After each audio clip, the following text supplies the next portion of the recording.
గొర్రె కాపరులకు ఏదైతే ఈ పథకం ఇచ్చిండ్రో గొర్రెల బర్రెల పథకంలో 100% ఫ్రీగా అని వాళ్ళు చెప్పారు. వాళ్ళు కొంత ఫీజు కట్టుకుంటే మిగతాది వీళ్ళు ఇచ్చే ఏదైతే ఫండ్ ఉందో ఇక్కడ 95% గొర్రె కాపరుల నుంచి వసూలు చేస్తామని ఇక్కడ రాసిండ్రు అధ్యక్ష. అదేవిధంగా అధ్యక్ష తెలంగాణ అర్బన్ ఫైనాన్స్ ఇన్ఫ్రాస్ట్రక్చర్ అంటే ఇక్కడ చేసే దాంట్లో 5% మాత్రమే వసూలు చేస్తాం, 5% మాత్రమే స్టేట్ గవర్నమెంట్ కడితే మిగతా మొత్తం మేము వాళ్ళు ఎవరైతే ఉపయోగించుకుంటారో వాళ్ళ దగ్గర. అంటే ఈరోజు ప్రభుత్వానికి ఇంకా ఎక్కువ అప్పులు చేసుకోవడానికి దొంగ లెక్కలు రాసి ప్రభుత్వానికి ఇంకా అప్పులు చేసుకోవడానికి వెసులుబాటు ఉందని ఇంకొక 1,00,000 కోట్లు మళ్ళా అప్పులు తెచ్చి అత్యధిక వడ్డీతో తెచ్చి వాటిని కూడా కొల్లగొడదామని కుట్రతోని దొంగ లెక్కలు చూపించి పాపం చంద్రశేఖరరావు గారు కూడా ఈయన కంటే ముందు ఆర్థిక మంత్రి ఉన్నాడు, పాపం ఆయన ఉన్నట్టు చూపించిండు. ఆయన దొంగ లెక్కలు చూపించాలి. యువతలు ఏం లెక్క ఉందో ఈ పట్టికలు ఉన్నదే చూపించండి. ఆయన అంతకంటే ముందు పోయిన ఆ వెనకాల ఉన్న ఆయనకు చాలా మంచి మిత్రుడు కేసులు ఇచ్చి బయటికి తోలిండు కదా, ఆయన పేరు ఈటెల రాజేందర్ కూడా ఈ దొంగ లెక్కలు చూపించలేదు అధ్యక్ష. పాపం ఆయన కూడా ప్లెయిన్గా ఉన్నట్టు చూపించండు. ఈటెల రాజేందర్ 5 ఏళ్ళు, చంద్రశేఖరరావు గారు 1 సంవత్సరం, 6 సంవత్సరాలు నేను చెప్పిన 1,29,000 కోట్ల ప్రకారం రాష్ట్ర ప్రభుత్వం అప్పులు తెచ్చిందని రిజర్వ్ బ్యాంకుకు బడ్జెట్లో పెడితే ఘనత వహించిన ఈ పెద్ద మనిషి వచ్చి దీన్ని తగ్గించి 38,000 కోట్లకు చూపించి ఈయన వ్యవహారం ఎట్లుందంటే క్వశ్చన్ పేపర్ ఈయనే తయారు చేసిండు, పరీక్షలు ఈయననే రాసిండు, పరీక్షల పేపర్లు ఈయననే దిద్దిండు. 100 మార్కులకు 110 మార్కులు వచ్చినాయి, నన్ను సన్మానించండి అని ఊర్లో మెడల్ వేసుకొని తిరుగుతాడు. ఊరంతా కలిసి నన్ను సన్మానించాలి, 100కి 110 మార్కులు వచ్చినాయి నాకు అని. అయ్యా నువ్వే రాస్తేవి, నువ్వే ఇస్తేవి, నువ్వే బడ్జెట్లో పెడితే గదే రిజర్వ్ బ్యాంకు తీసుకుని రిజర్వ్ బ్యాంకు గదే ప్రింట్ చేసి దాని కింద మళ్ళీ ఇట్లా వితండవాదం చేస్తారని సుక్క పెట్టి కింద పెట్టారు. నా సోర్సు తెలంగాణ స్టేట్ బడ్జెటే సోర్సు అని చెప్పి నువ్వు ఇచ్చిన సోర్సు, నువ్వు ఇచ్చిన దొంగ లెక్కలు, నువ్వు ఇచ్చిన తప్పు లెక్కలు రిజర్వ్ బ్యాంకు తీసుకొని లెక్కలు రాస్తే మళ్ళీ అది తీసుకొచ్చి సభలో పెట్టే సూచన రిజర్వ్ బ్యాంకు నాకు సర్టిఫికెట్ ఇచ్చింది, నాకు మెడల్ ఇచ్చింది, నన్ను మీరు సన్మానిస్తారా లేదా? ఇప్పుడు ఈ సభలో నాకు నిలువెత్తు సన్మానం చేసి అదేదో నిలువు మన సమ్మక్క సార్ లెక్క లేదు చేస్తారు కదా, ఆయనకు నిలువెత్తు బంగారంతో సన్మానం చేయమని వచ్చి ఆడ నిలబడ్డాడు అధ్యక్ష.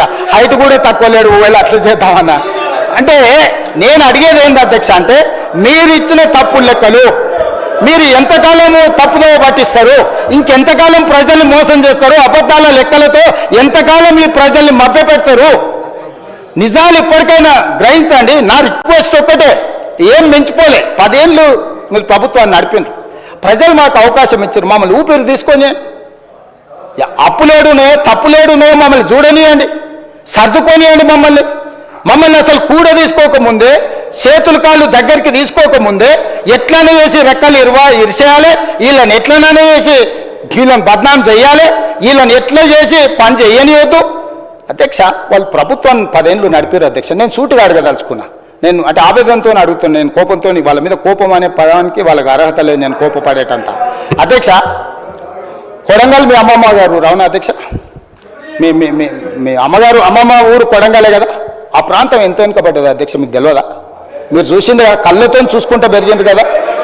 దేవుడు నాకు ఒక అవకాశం ఇచ్చి నా ప్రాంతం కాకపోయినా, నేను పుట్టకపోయినా, నేను అక్కడ పెరగకపోయినా 2009లో 14 రోజుల్లో నన్ను ఆశీర్వదించి 7,000 ఓట్లతో నన్ను ఎమ్మెల్యే గెలిపించారు అధ్యక్ష.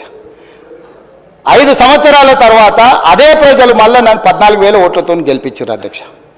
అక్కడి ప్రజలకు నా జీవితాంతం ఏమి చేసినా కూడా, నేను వాళ్ళకి ఎంత సేవ చేసినా కూడా తక్కువనే అవుతుంది. అట్లాంటిది ఈరోజు అక్కడి నుంచి నేను ఎమ్మెల్యే గెలిచి ముఖ్యమంత్రి అయిన స్వతంత్రం వచ్చినప్పటి నుంచి ఆ కొడంగల్ శాసనసభ నియోజకవర్గాన్ని ఒక్కసారి అచ్యుతారెడ్డి గారు మనం పుట్టినప్పుడు 65, 66 టైంలో కొద్ది పీరియడ్కి ఏదో మంత్రి చేసింది. స్వతంత్రం వచ్చినప్పటి నుంచి ఈ రోజు వరకు అక్కడ మంత్రి పదవి కానీ ఇంకో పదవి కానీ ఏది రాలే. ఒక పరిస్థితి ఎట్లుందంటే మనం కర్ణాటకలో తెలంగాణ అని తెలియని పరిస్థితి, సగం ప్రజలు కన్నడ మాట్లాడుకుంటారు, సగం తెలుగు మాట్లాడుకుంటారు. ఎందుకంటే అంతకుముందు భాషా ప్రయుక్త రాష్ట్రాల విభజన కాకుండా ఇది అటువైపు ఉండే కాబట్టి సగం ప్రజలు కర్ణాటక తెలంగాణ అనుకునే పరిస్థితి. ఇప్పుడు లేక ఆ ప్రజల అదృష్టమో నాకు దేవుడిచ్చిన అవకాశమో ఇవాళ నేను అక్కడ ఎమ్మెల్యేనైనా ముఖ్యమంత్రినైనా అధ్యక్ష. నేను అక్కడ వేలాది మంది నిరుద్యోగ యువతులు ఉన్నారు, ఎక్కువ చదువుకున్న వాళ్ళు లేరు. కొన్ని పరిశ్రమలు తెచ్చి ఆ పరిశ్రమల ద్వారా వాళ్ళకు ఉద్యోగ ఉపాధి అవకాశాలు కల్పించాలని ప్రయత్నం చేసిన. 10 ఏళ్ళు ప్రభుత్వాన్ని నడిపిన వాళ్ళు ఫార్మాసిటా ఇండస్ట్రియల్ పార్కా పక్కకొద్దాం. ఎయిర్పోర్ట్కు కూతవేటు దూరంలో అత్యంత విలువైన భూములు 5 కోట్లు 10 కోట్లకు ఎకరం ఉండే భూములు 15,000 ఎకరాలు వీళ్ళు సేకరించి ఫార్మా పెడతామని, ఫార్మా సిటీ పెడతామన్న వీళ్ళు కాదు అధ్యక్ష.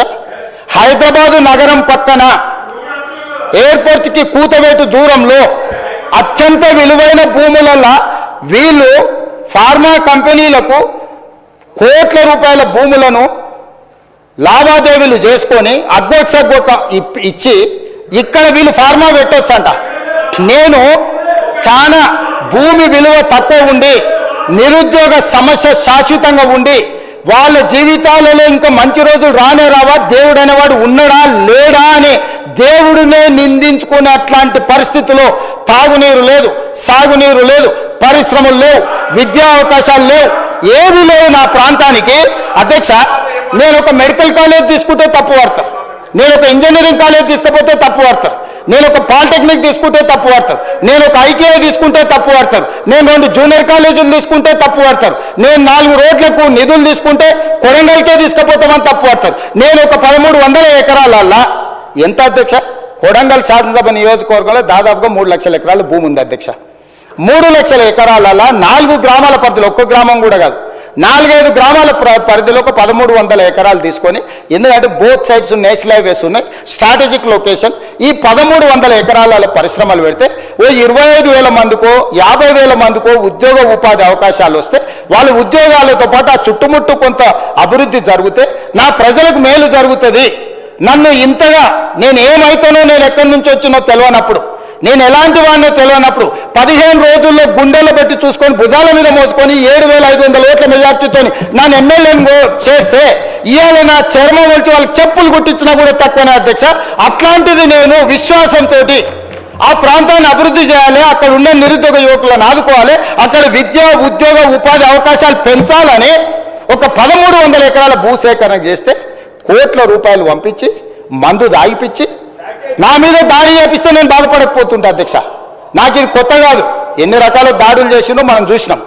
కానీ అధికారులు అధ్యక్ష, అధికారులు ఏం పాపం చేసిండ్రు అధ్యక్ష? అధికారులు ప్రభుత్వం ఇచ్చే ఆదేశాలను అమలు చేస్తారు. 10 ఏళ్ళు నడిపినోడు ఎవడన్నా తన ప్రభుత్వంలో తనకు 10 ఏళ్ళు తను ఇంత ఎదగడానికి ప్రభుత్వానికి పేరు రావడానికి పనిచేసిన రెవెన్యూ అధికారులను, మున్సిపల్ అధికారులను, ఇన్ని ఐటీ అండ్ ఇండస్ట్రీస్ ఆమాత్ముడే ఎలగబెట్టిండు. అధికారులు పోతే రాళ్లతో రప్పలతో దాడులు చేపించి చంపే ప్రయత్నం చేస్తే వీళ్ళను ఏం చేయాలి అధ్యక్ష? నువ్వు చెప్పు. ఈయన కూర్చునే అర్హత ఉందా? నేను సూటిగా అడుగుతున్నా. కొడంగల్ పరిశ్రమ పెట్టొద్దా? కొడంగల్ నిరుద్యోగ యువకులకు ఉద్యోగాలు ఇవ్వద్దా? కొడంగల్ ప్రాంతాన్ని అభివృద్ధి చేయొద్దా? కొడంగల్కు మక్తల్ నారాయణపేట కొడంగల్ ఎత్తిపోతల ద్వారా మీరు 10 ఏళ్ళు చుక్క నీళ్లు ఇవ్వకపోతే నేను 1,00,000 ఎకరాలకు నీళ్లు తీసుకెళ్లాల్సిన బాధ్యత నాకు లేదా? నా పిల్లలు మెడిసిన్ చదవద్దా? మా పిల్లలు ఇంజనీరింగ్ పాలిటెక్నికల్ చదవద్దా? దొరలు మీరే చదువుకుంటారా? పేదల పిల్లలు చదవద్దా? 95% ఎస్సీ ఎస్టీ బీసీ మైనారిటీలు ఉన్న నియోజకవర్గం నాది అధ్యక్ష. నా ప్రజలకు నేను చేయకపోతే నాకెందుకు అధ్యక్ష కూర్చి? వీళ్ళు అడ్డం వస్తే తొక్కుకుంటూ పోయేలా చేస్తాను. అందుకే చెప్పిన అధ్యక్ష. నేను ఎందుకు చెప్పినా, నా ప్రాంత అభివృద్ధికి అడ్డం పడితే నా ప్రజలకు నేను నాకు అవకాశం వచ్చినప్పుడు చేయడానికి అడ్డుపడతారా? ఇవాళ మూసీ అభివృద్ధి చేస్తామంటే వాళ్ళు చేసిన ప్రతిపాదన. మూసీ రివర్ డెవలప్మెంట్ కార్పొరేషన్ ఎవరు అధ్యక్ష పెట్టింది? ఈ గత వహించిన ఆయన కదా పెట్టింది. దానికి పార్టీ ఫిరాయించిన ఓ ఎమ్మెల్యేని చైర్మన్ చేయలేదా? ఆయన కూడా మీకు దోస్తే కదా అధ్యక్ష, ఆయన కూడా మీ దోస్తే కదా అధ్యక్ష. ఆయనను చైర్మన్ చేయలేదా మూసీ రివర్ డెవలప్మెంట్ కార్పొరేషన్కి? ఇవాళ మూసీ వేస్తా అంటే వద్దన్నాడు, మెట్రో పొడిగిస్తామంటే వద్దన్నాడు, ఫ్యూచర్ సిటీ కడతామంటే వద్దన్నాడు, రీజనల్ రింగ్ రోడ్ వేస్తామంటే వద్దన్నాడు, రేడియల్ రోడ్ చేస్తే వద్దన్నాడు, రైతు రుణమాఫీ చేస్తామంటే వద్దన్నాడు, పిల్లల ఫీజు రియంబర్స్మెంట్ చేస్తామంటే వద్దంటున్నాడు, ఏంది పిల్లలకు కాస్మెటిక్ ఛార్జెస్ పెంచితే వద్దంటున్నాడు, కొడంగల్ పరిశ్రమ వేస్తా అంటే వద్దంటున్నాడు. ఇక అన్ని వద్దన్నాక అధ్యక్ష ఈ తెలంగాణ రాష్ట్రాన్ని అభివృద్ధి పదం వైపు నడిపించాలంటాడు. ఎట్లా సాధ్యం అధ్యక్ష? ఎట్లా సాధ్యం మీరు చెప్పండి అధ్యక్ష? పరిశ్రమలు పెట్టొద్దంటివి, భూసేకరణ చేయొద్దంటివి, రోడ్లు వేయొద్దంటివి, రైళ్లు తీసుకురావద్దంటివి, రీజనల్ రింగ్ రోడ్డు కట్టొద్దంటివి, రేడియల్ రోడ్ చేయొద్దంటివి, సాగునీటి ప్రాజెక్టులు కట్టొద్దంటివి, దొంగలకు సద్దులు మొయ్యబడుతుంది. దొంగలకు సద్దులు మోసే ఉద్దేశము ఇవాళ మీరు ఇట్లా తయారైతే తెలంగాణ రాష్ట్రం ఎట్లా అభివృద్ధి పదం వైపు నడుస్తుంది అధ్యక్ష? మీరు చెప్పండి. ఏం చేయాలి అధ్యక్ష? ఇన్ని రకాలుగా తెలంగాణను అడ్డుకునేటోళ్ళని ఏం చేయాలనో సభలుండే సభ్యులేగా తెలంగాణ సమాజం కూడా నాకు సూచన చేయాలి. అధ్యక్ష, నేను నల్లమల్ల అడవుల నుంచి వచ్చిన అధ్యక్ష, క్రూర మృగాల మధ్యలో పెరుక్కుంటూ వచ్చిన, తొక్కుకుంటూ వచ్చిన అధ్యక్ష. ఇక్కడికి ఉత్తగా రాలే, ఇక్కడ ఉన్నోని తొక్కుతే అక్కడ వేయలేదు, అట్లా తొక్కి ఇక్కడికి వచ్చిన అధ్యక్ష. ఉత్తగా రాలే, అయ్య పేరు మీదనో మామ పేరు మీదనో ఎవరి పేరు మీదనో చెప్పుకొని ఇక్కడికి రాలే అధ్యక్ష. స్వశక్తి మీద కష్టపడి వాళ్ళకు ఒకటే సభ చూసారు అధ్యక్ష. జిల్లా పరిషత్ చూసిన, శాసన మండలి చూసిన, శాసనసభ చూసిన, లోక్సభ చూసిన, ఇవాళ ముఖ్యమంత్రికి వచ్చిన అధ్యక్ష. ఏం వాళ్ళకంటే వాళ్ళు అమెరికాలో లేకపోతే ఆంధ్రాలో విజ్ఞానంలో గుంటూరులో చదువుకున్న సాగు తెలివితేటలు ఉండొచ్చు, నాకు సామాన్యుడు తెలివితేటలు అధ్యక్ష. రైతు బిడ్డను అధ్యక్ష, నేను అడవుల్లో నుంచి వచ్చిన అధ్యక్ష. పులులు ఉంటాయి అధ్యక్ష నేను ఉన్న దగ్గర, పులుల నుంచి, సింహాల నుంచి, మృగాల నుంచి ఎట్లా బయటపడాలో నాకు తెలుసు అధ్యక్ష. అల్లా తప్పగా రాలే, ఆషామాషిగా మాట్లాడితే. ఎందుకంటే ఈ హోదా, ఈ బాధ్యత ప్రజల కోసం ఇచ్చిందని, నా వ్యక్తిగతమైన కోపతాపాలతో ఈ బాధ్యత నెరవేర్చొద్దని చాలా ఓపికగా, చాలా మర్యాదగా, గౌరవంగా ఈరోజు ఉన్న అధ్యక్ష. నేను ఒక్కటే అడుగుతున్నా అధ్యక్ష ప్రతిపక్షాన్ని, రీజనల్ రింగ్ రోడ్డు వేసుకుందామా వద్దా? రేడియల్ రోడ్స్ వేసుకుందామా వద్దా?